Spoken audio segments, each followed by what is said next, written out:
আসুন এবার দেখি সর্বশেষ নবী মুহাম্মদ সাল্লাল্লাহু আলাইহি সাল্লামকে নিয়ে হিন্দু ধর্মগ্রন্থে কি কথা লেখা হয়েছে। ভবিষ্য পুরাণায় উল্লেখ আছে 3 নম্বর পর্ব 3 নম্বর খণ্ড 3 অধ্যায় 10 থেকে 27 নম্বর শ্লোক। বলা হয়েছে যে ম্লেচ্ছরা তারা আরবের ভূমিকে অপবিত্র করেছে, আর্য ধর্মকে সেখানে খুঁজে পাওয়া যায় না। এখানে কিছু শত্রু ছিল যারা অতীতে পরাজিত হয়েছে, কিন্তু এখন আরো শক্তিশালী শত্রু উপস্থিত হয়েছে।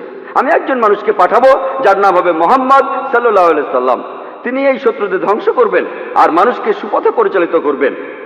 হে ভোজ রাজা, তুমি কখনোই সেখানে যাবে না যেখানে পিশাচদের রাজত্ব, কারণ আমি আমার করুণা দিয়ে তোমাদের হৃদয়কে পবিত্র করব।